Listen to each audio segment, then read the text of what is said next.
Hi, my dear friend. I'd love to know, which city and country are you watching this from? Maybe a charming village or a massive metropolis? Comment below and let me know.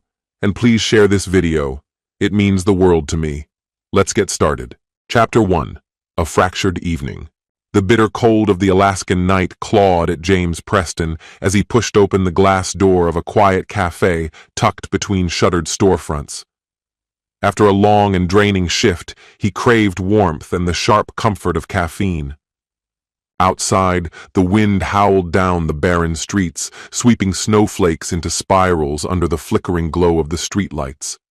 Inside, though, the cafe glowed with a soft, golden warmth, its wooden counters gleaming under amber bulbs, and the rich aroma of fresh coffee wrapping around him like a blanket. James stomped the snow from his boots and scanned the room for an open spot. Only a few customers remained, nursing drinks in hushed conversation. As he moved farther in, his gaze drifted toward a dimly lit corner booth, and abruptly he stopped cold. There, illuminated by the cozy overhead light, sat Laura, his wife. She was smiling, her laugh barely audible above the murmur of the cafe, her head tilted in a way that tugged at long-held memories of shared moments. But that smile, that laughter, wasn't meant for him. Across from her sat a man James didn't recognize. Their hands were intertwined on the table between them. His mind reeled. Why was Laura here now with someone else, when she should have been home reading bedtime stories to their children? He scrambled for an explanation, maybe a colleague, a close friend, but the way the man touched her, tender, intimate, brushing a lock of hair behind her ear, was something else entirely. James's chest tightened and nausea rose like a tide. He ducked behind a large potted plant near the entrance, heart pounding like a drum. From his hidden vantage, he watched the couple closely, every movement between them stoking the fire in his gut. The way Laura looked at the man, soft, open, full of warmth, was a look James hadn't seen directed at him in years. Seconds stretched like hours. His mind flooded with snapshots of their life together, whispered conversations during sleepless nights, shared coffee as morning sun filtered through their windows, the promises they'd once spoken aloud beneath an altar. All of it now threatened to vanish in the dim light of this cafe booth. He clenched his jaw, swallowing the ache in his throat. A storm of emotion churned in his chest, grief, anger, disbelief. One part of him urged retreat. Pretend this hadn't happened. Walk out. Forget. But another, stronger part knew he couldn't leave. Not like this. Not without answers. With a steadying breath, James pulled himself upright. He squared his shoulders, jaw tight, and stepped into the open. His feet moved of their own accord, carrying him toward the booth where his world was quietly unraveling. Chapter 2. The Moment of Reckoning. His boots struck the cafe floor with purpose, each step deliberate, echoing faintly in the hushed room. Laura looked up at the sound. As her eyes locked with James's, the color drained from her face, her smile vanishing in an instant. Her lips parted, but no words came. The man across from her, sharp suit, clean-shaven, composed, followed her gaze and blinked, confused by the sudden shift in atmosphere. But he didn't need Laura to explain. Her expression alone told the entire story. James came to a stop at the edge of their booth. His fists were clenched, his breath tight in his chest. When he spoke, his voice was low, tight with restraint, but each syllable quivered like it had been torn from him. "Laura," he said, his eyes locked on hers. "What is this?" The cafe seemed to still. Conversations tapered off. Eyes turned cautiously their way, sensing the tension that now gripped the room. Laura looked as if she'd been slapped. Her mouth moved without sound at first, her entire frame stiff with shock. James," she stammered finally, her voice thin and brittle. It's not what it looks like. I can explain." In a sudden motion, she pulled her hand away from the man's, nearly knocking her coffee onto the table. But the air was already thick with unspoken truth. Nothing needed to be said. Every glance, every subtle touch between them had already screamed what she was now trying to deny. Her face was a frozen mask of panic, remorse, and dread. Standing next to her, now unmistakably Michael, her co-worker, he raised a tentative hand, as if trying to calm the rising tension. I can explain, Michael offered, his voice thin and unsure. His eyes darted nervously between Laura and James, clearly rattled by the gravity of the moment. James watched as Michael swallowed hard, obviously scrambling for something to say that wouldn't make things worse. The hum of conversation in the cafe had all but vanished. Other patrons pretended to be occupied, though their curiosity was palpable. James's gaze locked onto Michael, fierce and unrelenting, as if it could tear him apart. "I wasn't asking for your opinion," he said, his voice low, edged with ice.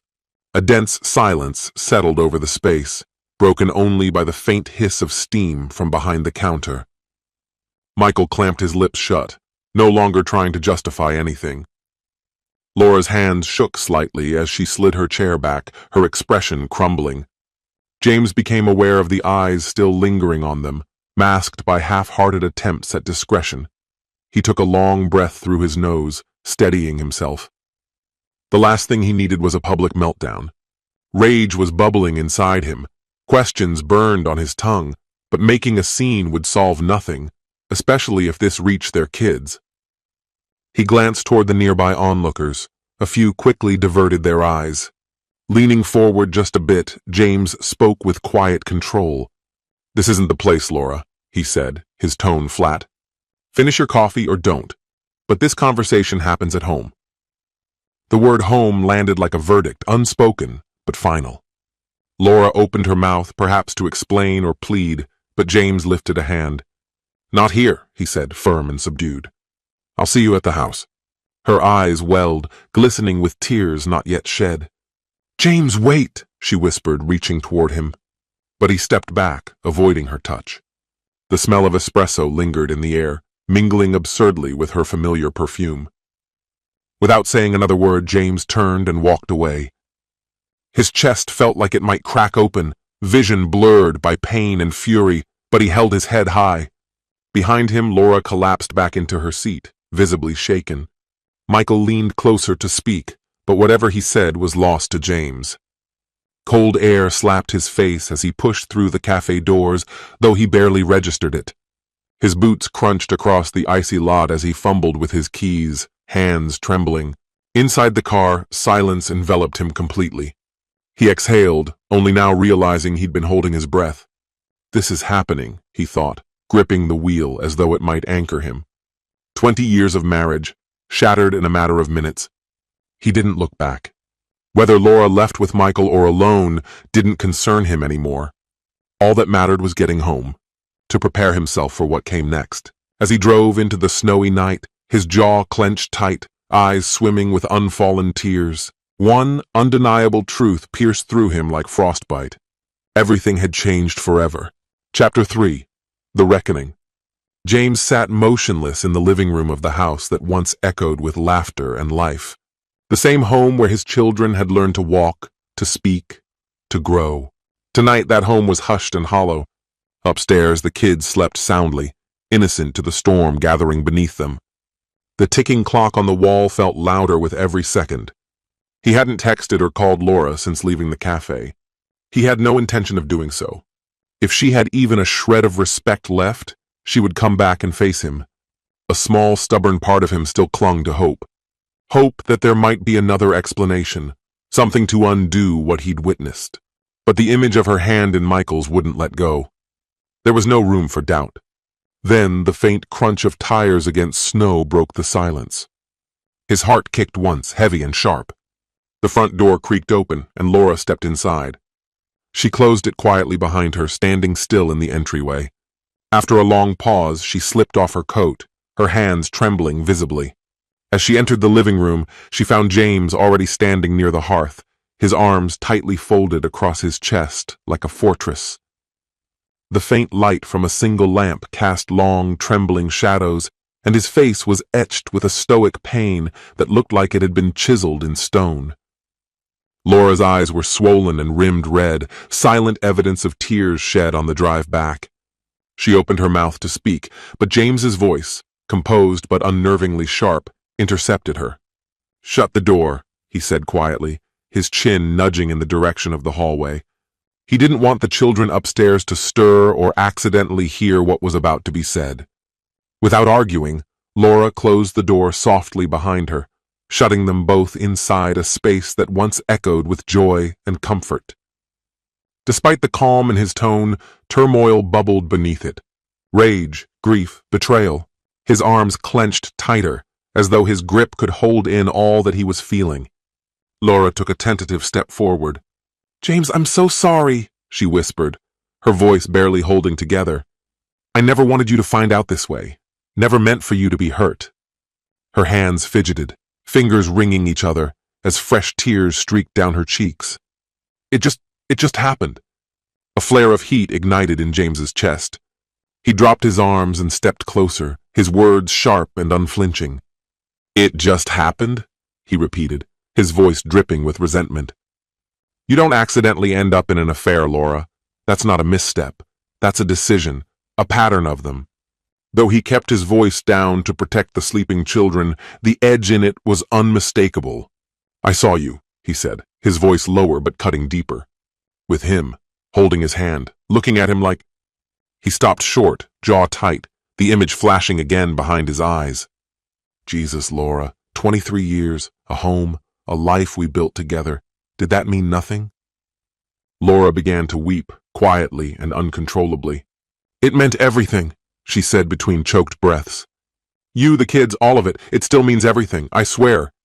Her fingers brushed at her wet cheeks, but the tears kept coming. "I made a terrible mistake." The words tumbled out, raw and tangled in regret. "I felt so alone, James. You were always working. I thought we were drifting apart." Desperation clawed its way into her voice. "Michael was just someone who saw me, someone who listened. It started at work, honestly. We'd meet to go over projects, grab coffee, nothing serious at first. But then, I don't know. I was hurting. I needed connection, and I turned to the wrong person. I should have come to you." James raised his hand, cutting through her words like a blade. His eyes were blazing. "Don't put this on my job," he said, his voice cold with fury. "Every damn late night, every hour I worked, it was for us. For you. I wasn't choosing work over you. I was trying to provide—" He raked a hand through his hair, his control fraying at the edges. "If you were that lonely, you should have said something. We could have faced it together. But instead you went to him." Laura's sobs grew harsher, her entire body trembling. "I know, you're right. I should have told you," she cried, her voice cracking under the weight of her remorse. "I acted selfishly. I wasn't thinking clearly." She stopped, struggling to steady herself, then continued, quieter. "It started after New Year's. Michael and I were assigned to a new project. We were around each other constantly. At first, it really was just work. Coffee, small talk, normal things. But I was miserable. You and I felt like strangers, and when I needed someone, I leaned on him. I said things I should have said to you, and then one day, I crossed a line." Her hands covered her face as shame washed over her. "I never wanted to hurt you. That was never what this was about. I never meant for it to become an affair, but somehow it did." James felt his chest constrict as the words hit him. As much as they hurt, they only confirmed what he had already seen with his own eyes. A whirlwind of feelings crashed over him, fury, disbelief, sorrow. The trust they once shared, gone. The future he thought they were building together, ruined. "How long?" he asked again, more softly this time, though the intensity hadn't dimmed. "How long has this been happening?" Laura's arms dropped to her sides, her posture slumped in shame. She looked devastated. 6 months, she whispered, barely louder than a breath. "It started back in January. After a while, it turned physical." Her eyes closed tightly, as though saying the words aloud cost her more than she could bear. "I ended it tonight, James. I told him I couldn't keep doing this, that it had to stop." Her voice trembled. "That's what we were talking about when you walked in. I swear I was putting an end to it." The desperation in her tone clung to every word. James let out a short, bitter laugh, sharp and empty. He hadn't meant to, but it came out anyway. You honestly expect me to believe that? He shot back. That by sheer coincidence I just happened to walk in the exact night you decided to break it off? He shook his head slowly, rage flickering behind his eyes. How convenient, Laura. Even if you're telling the truth, it's far too late now. He felt sick. 6 months of betrayal. All the nights he'd stayed late at work, all the business trips, believing she was at home, supporting him. But she had been with someone else all along. Laura stepped toward him, hands clasped tightly like she was begging. "I'm sorry, James," she said in a broken whisper. "I know I failed you. There's no excuse for what I did. It was selfish. It was wrong." She reached out tentatively. "I still love you. That never changed." James flinched away, avoiding her touch as though it might hurt him. "Love?" he echoed, voice strained. "This is what you call love? For 6 months, you looked me in the eye and lied. You broke the promises we made. You tore our life apart." His tone turned cold, deliberate and firm. "That's not love, Laura. It's the opposite of love." He inhaled deeply, grounding himself. When he spoke again, his words were calm but definitive. "I can't go on like this. I won't stay in a marriage built on betrayal." She froze, her expression shifting to one of alarm. She heard the finality in his voice. "What are you saying?" she asked, though deep down she already knew. "I'm saying this is the end," James replied plainly, his gaze locked with hers like steel.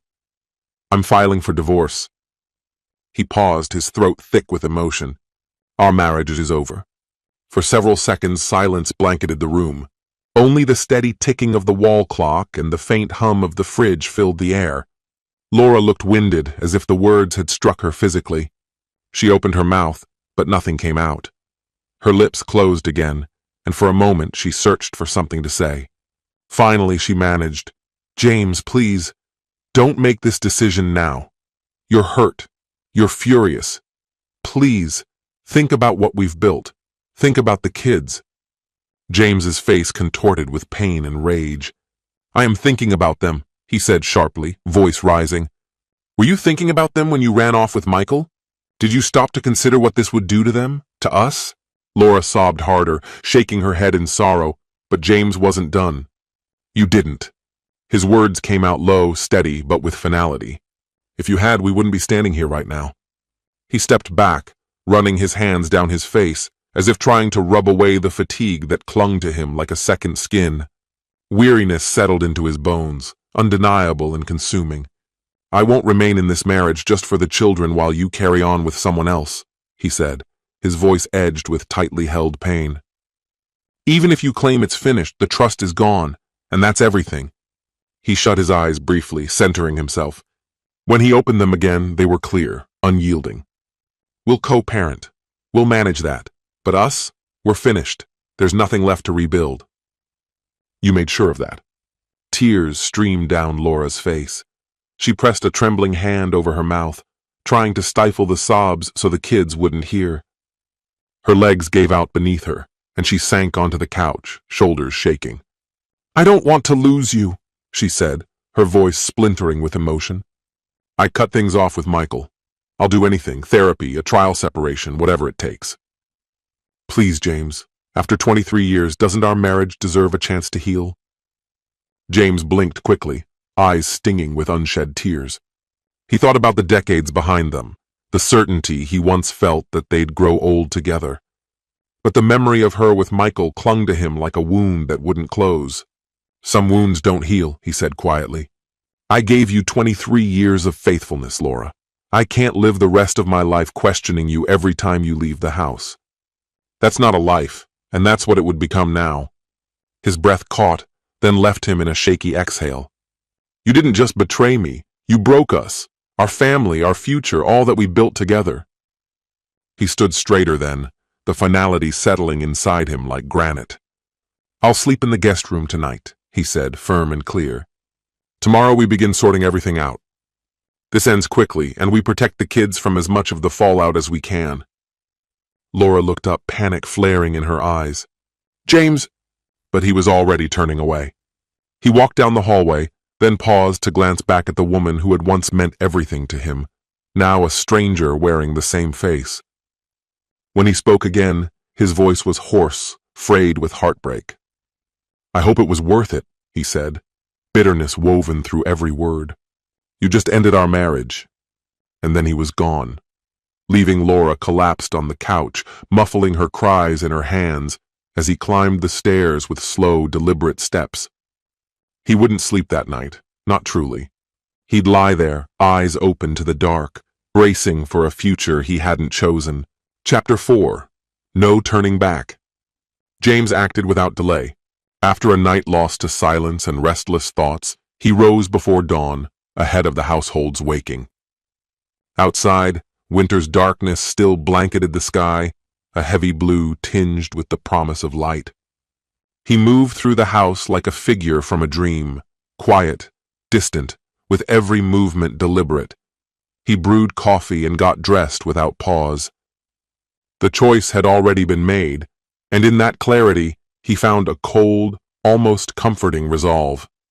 The flood of emotions, grief, anger, heartbreak, would arrive in time.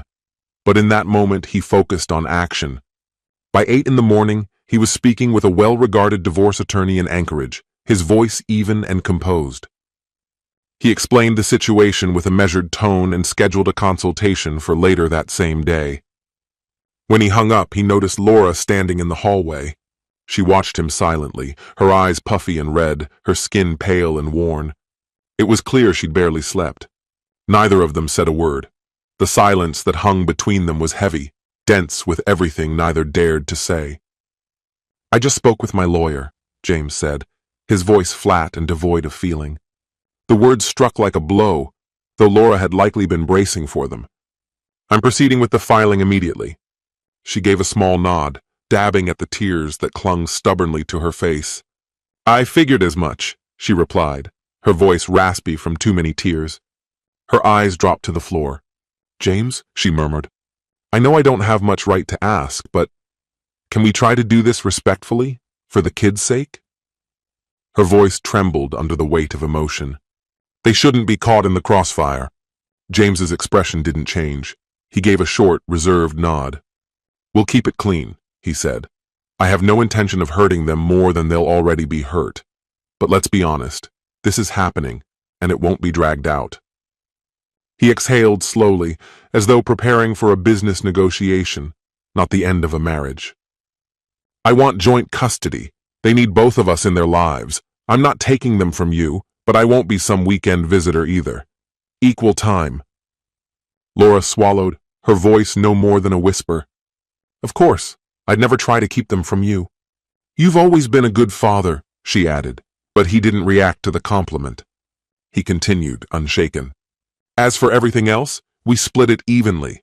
The house, the savings, all of it, straight down the middle. I'm not here to break you. I just want what's fair." His words were calm, too calm, rehearsed over countless restless nights. Laura nodded again, her eyes glassy. Something in her expression flickered, surprise, perhaps, at how reasonable he sounded. But James wasn't out for vengeance or to make her suffer. He simply wanted to walk away with what was his dignity intact, and stay present in his children's world. "There's one more thing," he said, this time with a harder edge in his voice. "From here on out, we only talk when necessary. About the kids or legal matters. That's it. No more late-night talks, no more digging through the past, no illusions left to salvage." The words hit her like a slap. She recoiled slightly. Fresh tears slid down her cheeks, silent and slow. She opened her mouth, maybe to plead, maybe to explain, but the look on James's face stopped her cold. All she said was, "All right, I get it." Her shoulders sagged under the weight of those final words. James reached for his coat and keys on the table. As he moved toward the door, Laura asked softly, "Where are you going?" "To meet the lawyer," he said without turning back. "I meant what I said. I'm not delaying this." He paused briefly at the threshold, then added, "I'll pick up the kids from school this afternoon. When we're both back, we'll tell them together. They need to hear it from us, not someone else." The thought made Laura's face contort with grief, but she nodded through the ache. Yes, of course, she whispered. And James, But he was already gone. Whether she'd meant to apologize, to cling to something lost, or to say, I love you, one last time, he didn't stop to hear it. Not now. Maybe not ever. He stepped out and closed the door behind him with deliberate force. The cold morning air stung his skin as he paused on the porch, gathering his thoughts. Each breath he released became a faint cloud, dissolving slowly in the chill. A grief as heavy as iron pressed down on him, yet beneath it, something fiercer stirred, a resolve that held him upright. Just keep moving, he told himself, heading down the steps toward the car. There were things to manage, children to protect, no time to falter. That afternoon, after enduring a draining legal meeting and beginning the official separation process, James found himself driving toward the office where Laura worked. It hadn't been part of the plan, not consciously, but as he left the lawyer's building, anger flared within him, pushing him toward a new destination. Michael would be there. That Michael, the one who had played such an eager role in unraveling James's marriage. In the stark light of day, whatever restraint James had shown during their last encounter vanished, replaced by a surge of purpose. Michael needed to see, to truly feel, the weight of what he'd helped destroy. James also felt an urge to tear away the polished image Michael maintained at work, to let everyone see what he really was. When he arrived at the modest downtown office building, it struck him. This was his first time there. Laura had worked at that insurance company for years, but James's packed schedule had always kept him away, apart from the rare holiday event. He entered with purposeful steps, scanning the lobby. Behind a reception desk, a woman glanced up from her computer. Hi, can I? She started, but her words trailed off. James's attention was fixed elsewhere. At the end of the hallway, a man emerged from the elevator, holding a folder, unaware at first. But James recognized him instantly. That face had burned into his mind the night before like a scar. Their eyes met. Michael stopped short, frozen by recognition, dread rising in his features. James walked toward him, unwavering. The room seemed to change. The receptionist and nearby employees sensed the shift, the rising pressure in the air, and quieted, their eyes drawn to the scene. Michael attempted a strained smile, feigning calm. James, he said carefully, voice low. Maybe we should find somewhere private. No, James interrupted sharply, his voice cutting through the hush. The fury he'd tried to keep buried now erupted, unstoppable. Here's just fine. Michael's eyes darted around, clearly uncomfortable under the growing scrutiny. I know you're angry, he said, attempting to placate him, his voice barely above a whisper. I'm sorry, I never meant for any of this to happen. James's stare grew colder, more focused. To hear that, in this place, from this man, struck him as almost laughable in its hypocrisy. Sorry, James said, his voice rising. You tore my family apart, Michael. You destroyed the place my kids called home. Did they even occur to you while you were sneaking around with Laura? Michael's composure cracked. His mouth twitched, hands half raised as if to ward off the weight of James's words. James, I know this is horrible, but Laura and I never meant— Don't you dare! James snarled, stepping closer. Michael instinctively backed up until his shoulders met the wall. Don't you dare say this wasn't intentional. You went after her because you wanted her. You didn't care who got crushed in the process. The silence in the lobby deepened, punctuated only by murmurs and shifting glances. People stood frozen, watching from corners and desks, unsure whether to step in or stay out of it. Their stillness shouted louder than words. Lower your voice, Michael hissed, eyes flicking toward two women near a copier who were now openly staring, mouths slightly agape. His face flushed, an ugly mix of guilt and fear spreading across it. James let out a sharp, bitter laugh. What's wrong? He asked, his voice cool and cutting. Worried your co-workers might finally see who you really are? Maybe it was time the truth came out. Maybe everyone standing there deserved to know exactly what kind of man Michael really was. James's voice rose, cutting through the ambient noise around him, sharp enough to catch the attention of those nearby. He turned slightly, catching the gaze of several people who were now watching with uneasy curiosity. "Let me make something perfectly clear to everyone here," he said, his voice even but unwavering. "Michael has been having an affair with my wife, Laura Preston, for months now." The words hit like a thunderclap. The crowd stirred with quiet gasps and uneasy murmurs spreading like a wave. Michael went rigid, his face draining of color as he stared at James in disbelief. "James, that's enough," he said hastily, a tense edge in his voice. "This is private. We don't need to—" James cut him off with a humorless laugh. "Private? You lost the right to private the second you decided to screw around with my wife," he snapped. "And now? Now I get to decide who knows." He stepped back, letting his contempt show as he looked Michael over.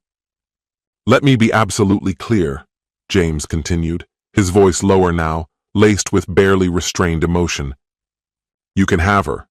Whatever's left of what we had, it's yours.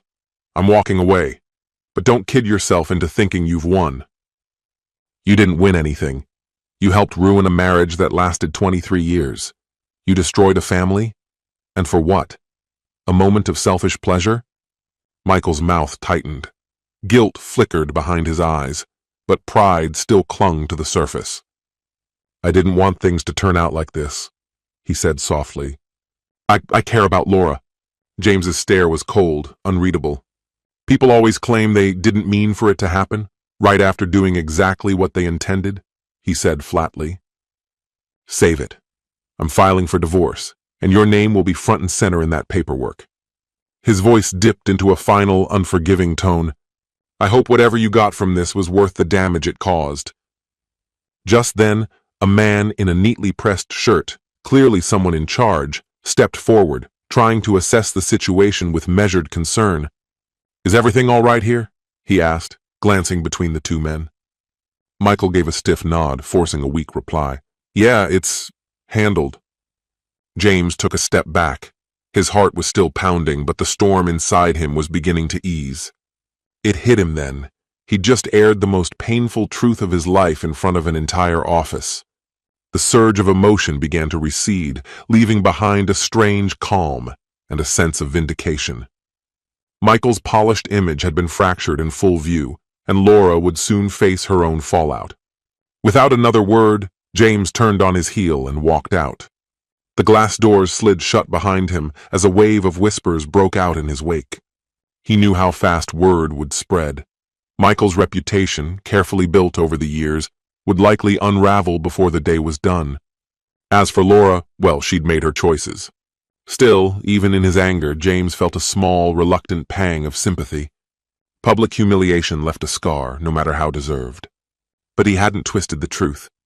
He hadn't exaggerated. He had simply said what was real. The raw, brutal truth was finally out in the open. James sat in his car, motionless for a few long breaths. His hands trembled faintly as the gravity of what he'd just done caught up to him. He hadn't planned to reveal everything in the middle of the lobby, but he couldn't bring himself to regret it either. He started the engine and pulled into traffic, eyes fixed ahead.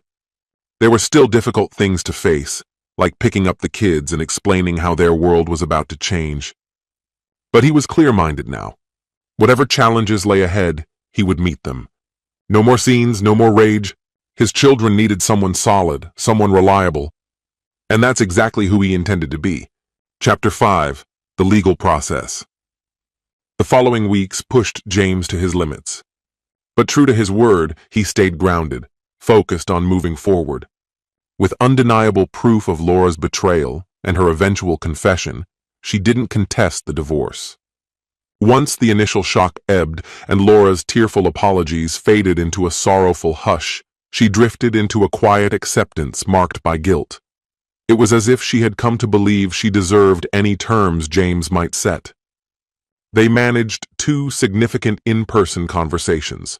The first was to gently share the news with their children. The second focused on beginning the painful but necessary process of organizing their separation. Both talks were heavy with emotion, but somehow they upheld their mutual vow to treat each other with dignity. Their children, a teenager and a younger sibling, were devastated by the announcement. One calm evening after dinner, James and Laura sat them down side by side, doing their best to present a united front. They had agreed beforehand to avoid mentioning the affair. James refused to let their children become pawns or burden them with bitterness toward their mother. So they offered a gentler narrative, that over time, the relationship had changed, and they believed it was best for everyone if they lived apart. Still, their eldest wasn't naive. James suspected the teen had already sensed the undercurrents, arguments, cold silences, subtle changes, and would eventually piece together the truth. But for now, he chose to shield them from it, hoping to preserve their innocence a little longer. When he saw his son's eyes pool with tears and his daughter's expression collapse into anguish, James nearly broke. He wrapped them both in his arms as they cried, murmuring over and over that none of this was their fault, that both he and Laura loved them beyond measure. Laura, sitting close beside them, also held the children, weeping and softly offering her own apologies.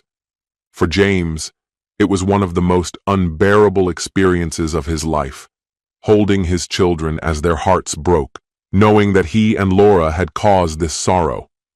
And yet, witnessing Laura's visible anguish as she comforted their kids stirred a small current of compassion within him. Still, it did nothing to change his course. The breach between them was too deep to repair.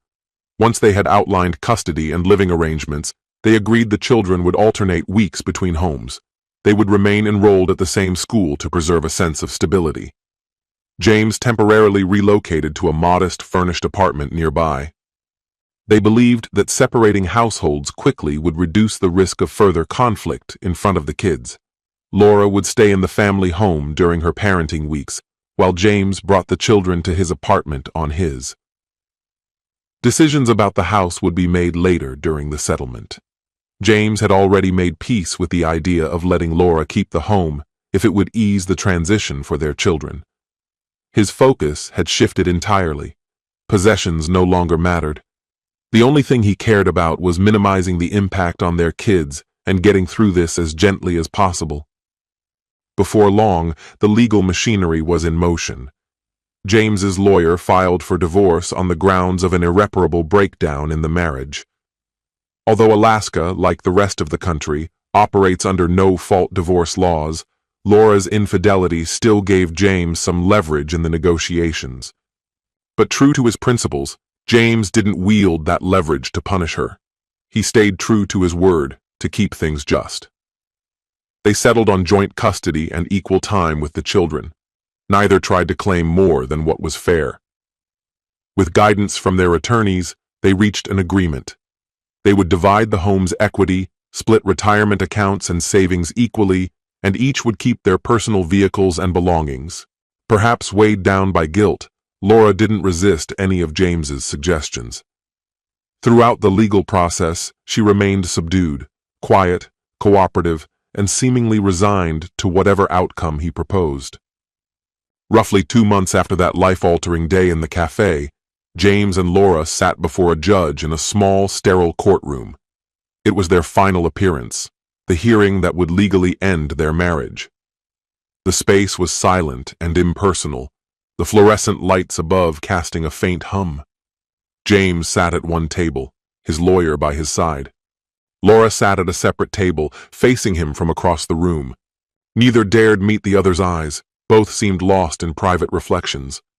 James was dressed in a charcoal suit, his tie perfectly aligned. Though his posture was upright and controlled, his face bore a quiet sadness. Laura wore a simple black dress.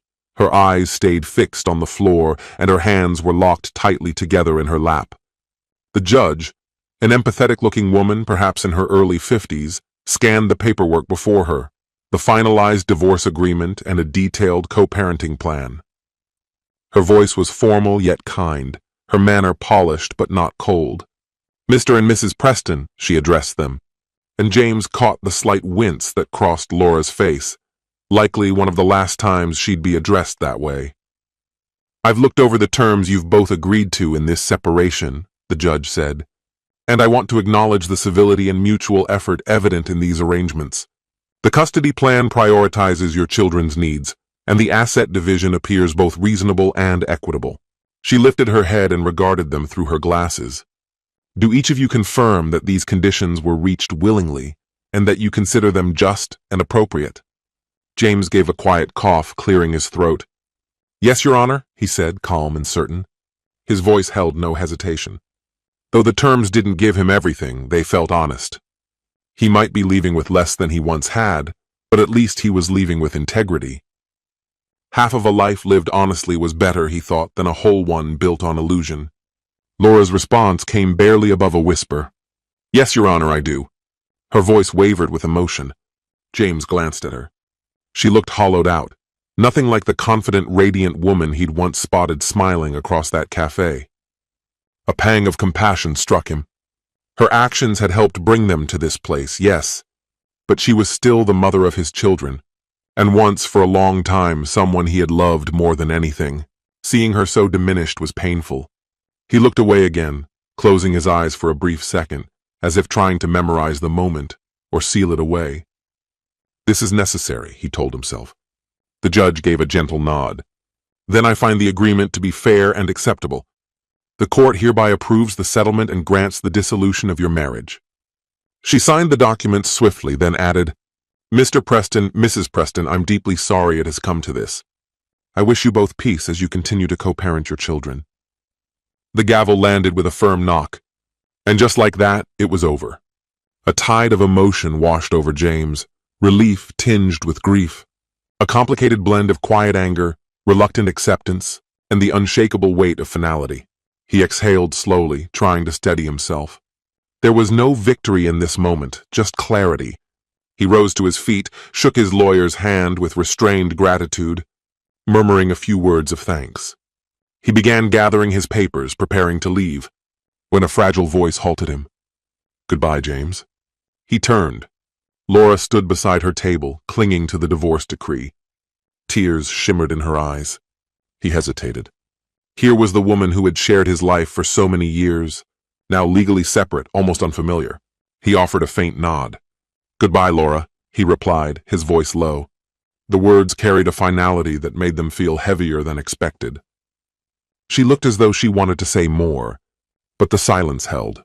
Instead, her expression spoke, one of deep sorrow and perhaps a flicker of regret. James turned and walked out of the courtroom, each step feeling paradoxically light and laden at once. The proceedings were over, but the emotional aftermath had only just begun. Now came the harder chapter, the slow rebuilding. Outside, the sky stretched wide in brilliant blue, and sunlight reflected off dirty patches of snow still clinging to the edges of the sidewalk. He inhaled the crisp, cold air deeply, uncertain whether it carried the taste of liberation or loneliness. A fire blazed in his chest, searing, yes, but electrifying. It didn't dull his senses, it sharpened them. For the first time in what felt like ages, he felt undeniably awake, present in a way that was almost foreign. Despite the sting of it all, clarity cut through. He had finally drawn a line, demanded respect, and affirmed his worth. Honor, truth, loyalty. The court had recognized the strength of his stance, delivering a verdict that reflected balance and fairness for both sides. Now that the legal war had ended, a door creaked open to something new, a space to heal, to move forward, to concentrate on what mattered most. His children, and the life he was ready to rebuild from the ground up. Chapter 6. Starting from scratch. In the months after the divorce decree was finalized, James threw himself into the two areas that gave his life shape, his children and his blossoming business. He moved into a humble but comfortable house just a few miles from the one he once shared, carefully selecting a location in the same school zone to make the back and forth easier on the kids. One of the spare bedrooms became their shared haven. He painted the walls a calming sky blue and filled the space with their favorite books, games, and knickknacks, little tokens that made it theirs. Every other week, the quiet house sprang to life, footsteps running down the hallway, laughter bouncing off the walls, dinner sizzling on the stove as they cooked side by side, chatting about their days. Those weeks were sacred to James. He offered steady support with science homework, took on the role of coach for his son's Saturday hockey games, and never missed a performance when his daughter stepped onto the school stage.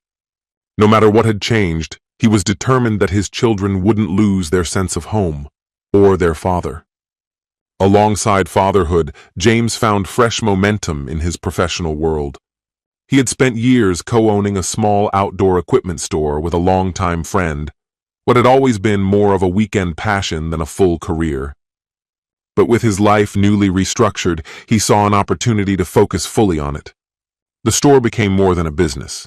It became therapy. Evenings were devoted to revamping their marketing, updating the website, and building connections with hiking and camping groups around the region. It didn't take long for the results to show. Sales picked up steadily, and the online branch of the business began attracting buyers far beyond Alaska's borders. The growth wasn't just financial. It gave James a renewed sense of purpose, a glimpse of the future he was slowly forging. People around him began to notice the change. In the immediate aftermath of the split, he had gone quiet, stoic and heavy-eyed, shuffling through his days like a ghost. But that fog gradually lifted. Smiles came easier, especially when the kids were around or when he shared an exciting development at the store. Still, not every day was easy. Some moments snuck up on him. A song, a scent, a sudden memory, and grief would seize him with a pang. And on the weeks when the kids weren't there, the silence in the house could feel crushing. Yet despite the hard days, James stood firm in his decision. Whenever doubt began to whisper, he called to mind what he had survived. The deceit, the corrosion of trust, the slow unraveling of something once sacred. Staying would have meant living in quiet misery. Leaving had hurt, but it had also set him free. He chose liberation over fear, and he knew it had been the right call. And Laura? Her name popped up occasionally, usually through casual mentions from the kids or mutual friends.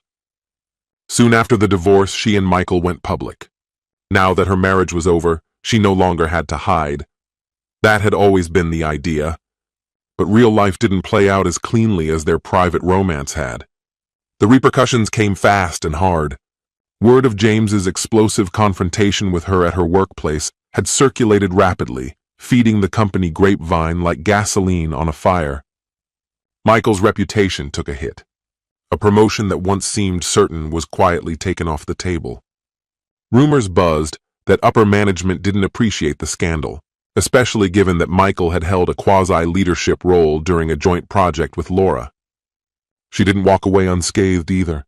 She felt the coldness in the office, the turned heads, the silence in break rooms, the colleagues who suddenly stopped inviting her to lunch. The hushed conversations that always seemed to stop just as she walked by. Each workday became less of a routine and more of a silent judgment. Still, at least in the beginning, Laura clung to Michael, gripping his presence like a lifeline as the world around them quietly cracked. James had gradually assembled the truth, mostly from offhand comments the kids made, like "Mom went out with Michael on Saturday," or "She let us meet Michael a couple weeks ago." It was becoming clear that Laura was trying to integrate Michael into her new life. She'd even taken the significant step of introducing him to their children, a move James felt was far too soon and, predictably, didn't go smoothly. Although James never tried to control Laura's choices about her personal life, that wasn't his role anymore. The news that Michael had joined the family for a formal dinner left him simmering with irritation. The fallout, as described by the kids, was thoroughly unpleasant. His son gave Michael the cold shoulder, barely speaking a word, while his daughter asked to be excused from the table early. Later, when they were alone, she confided to James that she didn't want to sit through another meal with that guy. James had encouraged them to remain polite no matter the circumstances, but privately, he felt a quiet satisfaction. It reassured him that his children were learning to assert their own boundaries. Clearly, they weren't open to Michael becoming part of their family dynamic. Perhaps they never would be. As spring slowly turned into the long, sunlit days of summer, it became more apparent that Laura's relationship with Michael was faltering. What once felt exciting and daring had now given way to the burdens of reality. complications neither of them had truly anticipated. One humid afternoon in June, about half a year after the divorce was finalized, Laura sat on the back deck of her house, sharing drinks and conversation with her sister. The kids later mentioned to James that Aunt Carol had come by for a visit that day. During that visit, Laura began to open up. With a heavy heart, she told Carol that things between her and Michael were deteriorating. He had become emotionally withdrawn, his attitude increasingly sour. According to Laura, he resented how their relationship had turned out, and was angry that the community now saw him as the antagonist in the story. Michael believed James had publicly humiliated him, damaging both his reputation and professional standing. Carol, who had been furious with Laura ever since the affair became public, listened quietly as her sister admitted her remorse. Later, during a call with James, Carol recounted the conversation. Laura had broken down in tears, her voice shaky as she confessed, "I made the worst mistake of my life." She told Carol she had walked away from her marriage for something that had never been built on true love. The man she thought she knew, charming, attentive, full of promise, had faded once their relationship was no longer a secret. In the light of day, Michael had become disengaged and self-centered. He offered no support as she tried to rebuild her life. He made no effort to connect with her children, nor did he show any interest in becoming part of a blended family. Whenever Laura brought up the future, he brushed it aside. He hadn't suggested they live together, and he dodged any conversation that hinted at commitment. More and more, he spent time with his own friends, excluding her from that part of his life. Eventually, on a quiet evening while the kids were staying with James, Laura decided she needed clarity. Craving some emotional grounding, she invited Michael over for dinner. They sat in her kitchen, eating Thai takeout, the silence between them heavy. Finally, Laura gathered her courage and spoke. "Michael, where are we headed?" she asked, her tone edged with uncertainty. "We've already endured so much. I gave up my marriage. You left your life behind too. Now that we're out in the open, shouldn't we talk about where this is going? Are we even on the same page?" She watched him closely, hoping for reassurance. Michael shifted in his chair, visibly uncomfortable. He looked away, then took a long sip of beer before answering. "Laura," he said slowly, choosing his words with care. "I think we need to slow things down. This has all been a lot, and honestly, I don't know if I'm ready for something serious again." Laura's heart sank. "Something serious again?" she echoed, stunned. "I thought we were serious. We dismantled our entire lives. Was that for nothing?" Her voice cracked with raw emotion, disbelief flooding her words. He let out a heavy sigh, dragging his fingers through his hair, the frustration visible in every motion. "I'm sorry," he said quietly. "You never asked me to make that choice," she replied, a trace of steel in her voice. "You didn't tell me to leave my husband. That decision was mine, and mine alone." Laura stared at him, momentarily stunned by the sudden chill in his tone. "Yes, it was," she said, her voice shaking as a flood of hurt rose up. "But I made that choice because I believed in us. Are you saying I was wrong too?" Michael's jaw tightened, color rising in his face as he shot up from the chair, beginning to pace the kitchen. "Everything's unraveling," he muttered. "Work's a disaster. Your ex hates me, and he's made sure I'm the villain in everyone's story. Your kids treat me like I wrecked their world." He stopped and let his hand slide down his face, weariness settling into his features. "I've been thinking, maybe I should transfer to the Seattle office. A fresh start might do some good." In that split second, a moment so sharp it felt like the air itself had turned brittle, Laura saw the truth. Michael had only ever been invested in the dream of them, not in the day-to-day reality. Now that reality had caught up, he was already halfway gone. Her throat closed in, the burn of tears creeping in before she could stop them. "A fresh start," she echoed. "And I'm not part of that picture?" Michael stilled, rubbing his temples, still unable to meet her gaze. "I just need to realign my focus on my work, my future," he said in a dull monotone. "Maybe some space between us would help. Things have been tense for a while." Laura gave a small nod, the first tears slipping down her face in silence. "Understood," she whispered. A wave of remorse hit her so hard she could barely breathe. She had abandoned a secure, loyal marriage, ripped apart her home, for a man who couldn't hold steady when it mattered most. Not long afterward, Michael left. His farewell was nothing more than an awkward pat on her shoulder and a mumbled apology for how everything had gone wrong. Once the door clicked shut, Laura crumbled, sobs racking her as she mourned not just the collapse of what they had, but every choice that had led her there. It dawned on her then, what she and Michael shared had never been true love. It had been an illusion, a reckless escape from responsibility that couldn't survive the weight of reality. In chasing something fleeting and passionate, she had destroyed something genuine, the trust and shared history with James, the man who had truly stood by her. Eventually, word reached James that Michael had taken the job transfer and moved out of state soon after the breakup, cutting ties completely. Left in the wake of it all, Laura focused on piecing together what she could. She poured herself into her children during the times they were with her and made deliberate efforts to rebuild her connection with them.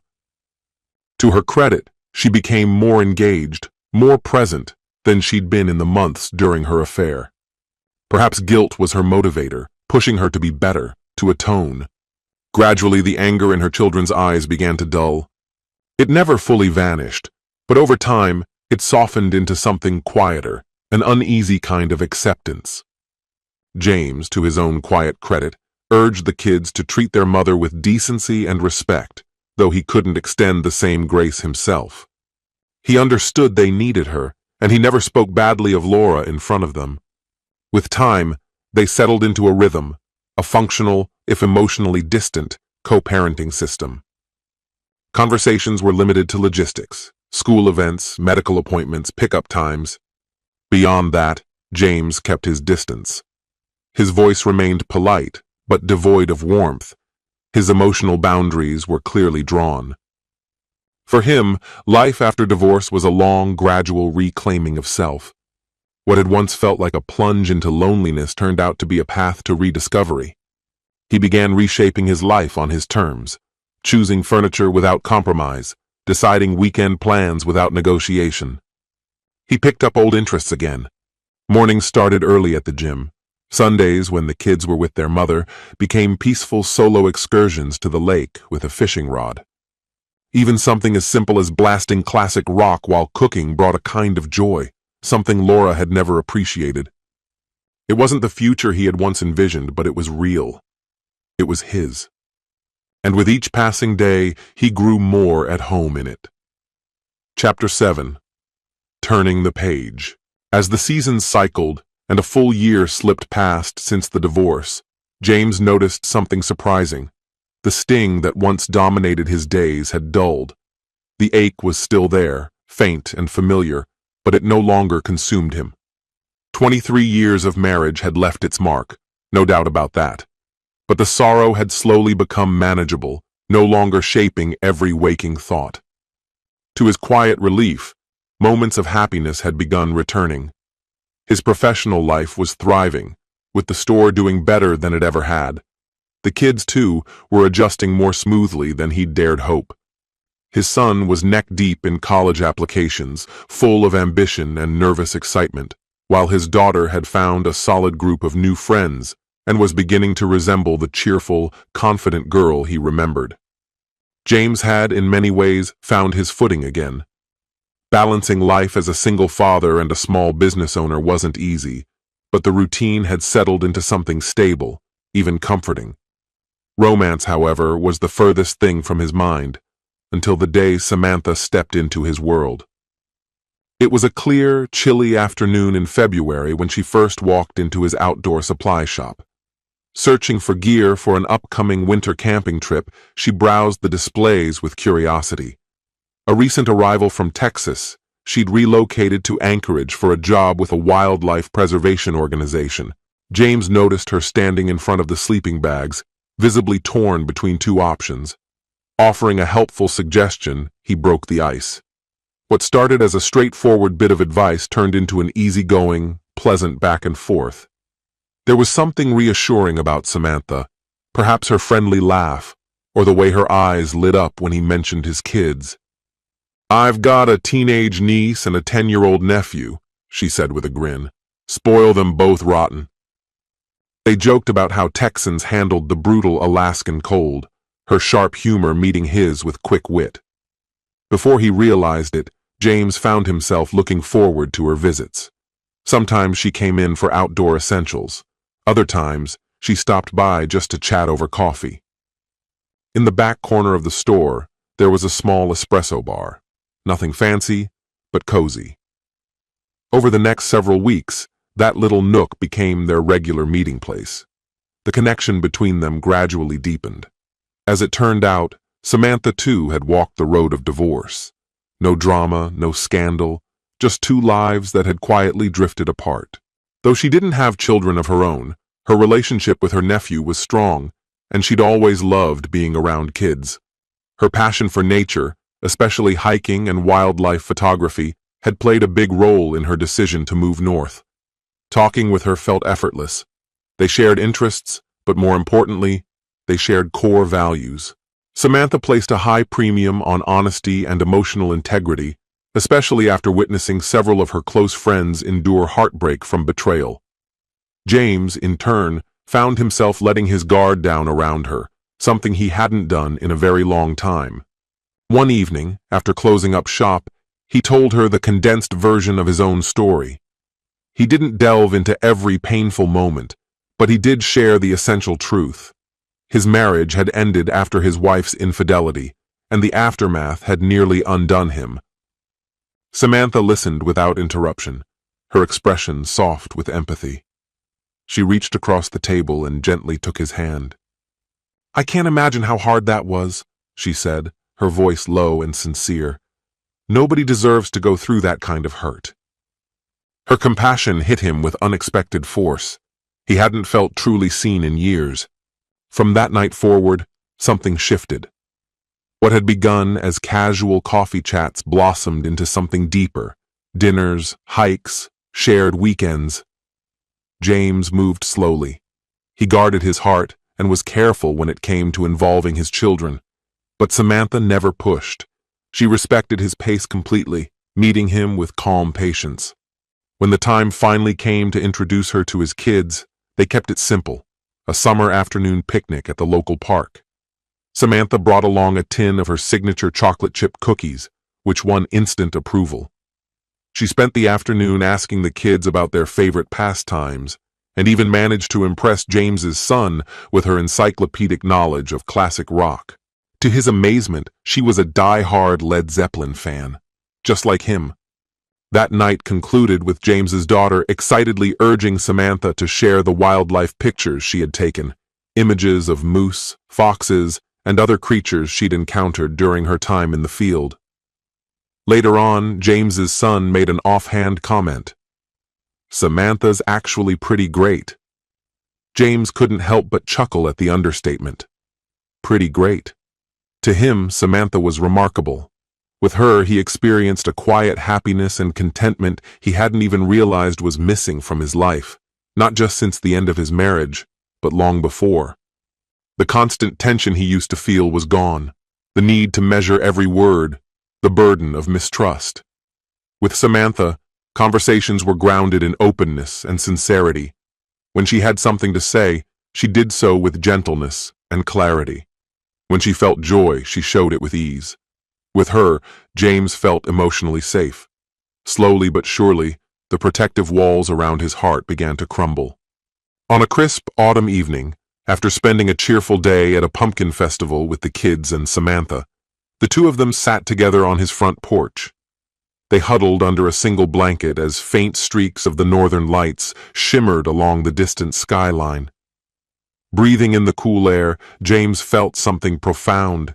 He hadn't thought about Laura or the hurt she'd left behind in quite some time. His life was no longer shadowed by the past. It was being rewritten with new, joyful moments. He turned toward Samantha, catching the glimmer of the aurora reflected in her eyes, and said quietly, "I honestly didn't think I'd ever feel this good again." You've brought such brightness into my life." She rested her head lightly on his shoulder, eyes glowing. "You deserve all of it, James," she murmured. "I'm just thankful to be walking this road with you." It wasn't just Samantha's warmth that reassured James he had made the right choices. It was also the transformation he saw in himself. He carried himself with more confidence now, steadier than he had felt in years. Going through betrayal, facing the collapse of his marriage, it had forced him to discover a strength he hadn't known he had. Rebuilding his life from the ruins showed him just how resilient he could be. And allowing himself to love again proved that real healing, even after profound heartbreak, was not only possible, but within reach. A few years after the divorce, James accompanied Samantha to a small gallery event downtown, where one of her wildlife photographs was on display. He stood proudly at her side while attendees admired her work. Then, across the room, he spotted Laura. She stood with a few colleagues, slowly making her way through the exhibit. It was the kind of chance encounter that might once have made his heart race. But when their eyes met, she simply gave a small nod, cordial, distant, tinged with a quiet sadness. James nodded back, and in that brief moment, he felt no resentment, only a calm recognition and a sense that something deep inside had finally come to rest. So much time had passed. Laura appeared older now, with a touch of weariness in her expression, but she was smiling gently at something someone nearby had said. Perhaps she, too, had begun to find peace. James felt no desire to revisit the past or read into the moment. Instead, he felt serene. They were two people who had once shared a story and had since moved on, each toward their own separate future. As James and Samantha exited the gallery, arms linked, his thoughts drifted back through the years. The night air was crisp, carrying with it a sense of renewal. He thought about the evening in the cafe, the devastating moment he saw Laura and Michael together, and how it had unraveled everything he thought he knew. The road from that night to this one had been long and painful. But it had brought him somewhere full of grace, a chapter not defined by betrayal, but by trust, not by sorrow, but by quiet love and emotional peace. He gave Samantha's hand a gentle squeeze, a silent thank you for the life they were creating side by side. From the broken pieces of his past, he had built something meaningful. He had protected his children, stayed true to his values, and opened his heart again when he was truly ready. Ending his marriage with Laura had been the most painful decision he'd ever made, but also the most vital. It had granted him the space to seek the love, respect, and completeness he had long been missing. As they drove home, Samantha spoke enthusiastically about planning a weekend camping trip with the kids. James listened, his smile quietly growing.